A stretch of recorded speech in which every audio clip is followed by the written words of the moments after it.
ఇప్పుడు కాంటమంది 5-6 రోజులకి ఎక్కువైపోయి. ఎన్ని వచ్చినాయట మొన్న బస్తాలు సంతులు? 2 లారీల మందం వచ్చినాయట. 2 లారీలు? 2 మరి ఏమంటారు మళ్ళీ ఇప్పుడు అధికారులు వాళ్ళు నత్తురా? అడుగుతే ఏమంటారు మరి అడిగితే వాళ్ళు? వస్తాయి సూసైడ్లో పోయి అడిగితే మాకే దొరికినాయి. వస్తే మేము ఆడుకుంటామని దాచుకుంటామని వాళ్ళు మరి ఎక్కడ పోదుగా అంటే దాంట్లో చేసుకుంటాం. ఈ దాంట్లో దాంట్లో ఎక్కడ పోయి దాంట్లో చేస్తాం, దాంట్లో చేస్తాం.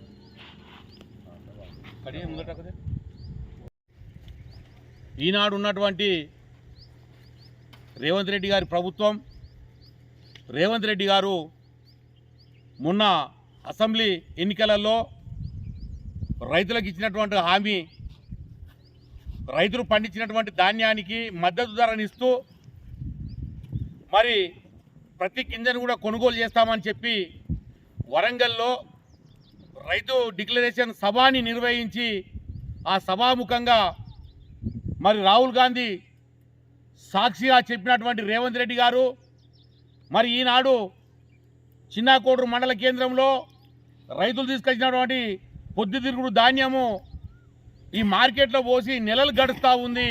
నెలలు గడిచినా కూడా ఇక్కడ తూకం పూర్తి కాలేదు. మరి ఒక పక్క వరిసేళ్ళు కోతకొచ్చినాయి, వరిసేళ్ళు కూడా కోస్తూ ఉన్నారు.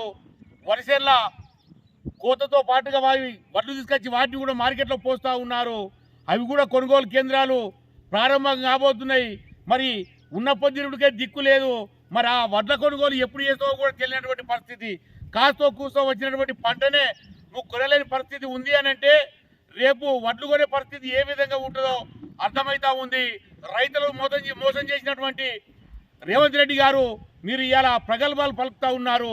బీఆర్ఎస్ పార్టీని నిందించడం తప్పితే మీరు చేసేటువంటిది ఏమీ లేదని చెప్పి సందర్భంగా నేను చెప్తా ఉన్నాను.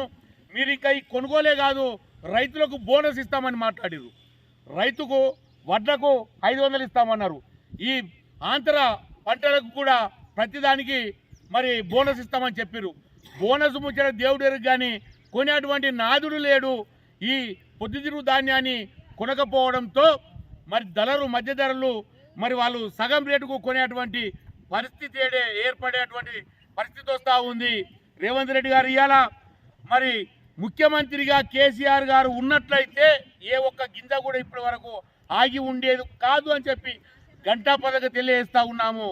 మీరు చెప్తున్న విధంగా ఏనాడు కూడా కేసీఆర్ వ్యవహరించలేదు. రైతుల పక్షాన రైతుల గురించి ఏనాడు కూడా కేసీఆర్ గారు నిర్లక్ష్యం చేయలేదు. హరీష్ రావు గారు నిర్లక్ష్యం చేయలేదు. ఏ ఇత్తు వచ్చినా కూడా కొనుగోలు చేసి సకాలంలో మరి వారికి వచ్చినటువంటి డబ్బుల్ని మరి వారి ఖాతాలో వేసినటువంటి ఘనత కేసీఆర్ గారికి దక్కుతుంది, బీఆర్ఎస్ ప్రభుత్వానికి దక్కుతుంది. ఈనాడు మీరు రైతులను మోసం చేసి మోసపూరిత వాగ్దానంతో గద్దెనెక్కినటువంటి మీరు ఇవాళ కొనుగోలు చేయక, ఈ తూకం వేయక రైతులను నెలలు పడిగాపులు కాపిస్తూ మరి ఇక్కడ వాళ్ళ రైతులు పండబెడతా ఉన్నారు. ఇక్కడ పొద్దుతిరుగు ధాన్యం ఇంకా పోలేదు. వాళ్ళు వేసుకున్నటువంటి వరి ధాన్యం ఇంకా పొలంలో ఉన్నది. మరి ఇక్కడ పొద్దుతిరుగు ధాన్యానికి ఏడమంటున్నావా, అక్కడ ఉన్నటువంటి వరి ధాన్యానికి ఏడమంటున్నావా? రేవంత్ రెడ్డి గారు మీరు దీనికి సమాధానం చెప్పాలి. మీకు ఇంకా మీరు ఇక్కడ కొనుగోలు చేస్తూనే లేరు. మీకు ఇవాళ పార్లమెంట్లో మీకు సీట్లు కావాలని తిరుగుతూ ఉన్నారు. సీట్ల మీద ఉన్నటువంటి ఆవా రైతుల మీద లేదు. మొన్న క్రికెట్ చూడడానికి పోయినావు, క్రికెట్ మీద ఉన్న ఆవా మీకు ఇవాళ రైతుల మీద లేదు. ఇంత నిర్లక్ష్యమా మీది? రైతు ప్రభుత్వం అని చెప్తూనే రైతులను నడ్డిపిస్తున్నావు రేవంత్ రెడ్డి గారు. మీరు ఇది సరైనటువంటి పంత కాదు. మీరు విమర్శలకే ప్రాధాన్యత ఇస్తున్నారు తప్పితే రైతు సమస్యలను పరిష్కరించడంలో ఏమాత్రం కూడా మీరు ప్రాధాన్యత ఇవ్వడం లేదు. ఏది చెప్పినా కూడా కాగితాలకు పరిమితమవుతుంది తప్పితే చేతులలో మీ ప్రభుత్వం విఫలమైందని చెప్పి ఈ సందర్భంగా చెప్పచ్చు. మిమ్మల్ని ఈ పార్లమెంట్ ఎన్నికలలో చిత్తుగా ఓడిస్తారని చెప్పి కూడా ఈ సందర్భంగా నేను తెలియజేస్తా ఉన్నాను. జై తెలంగాణ, జై తెలంగాణ.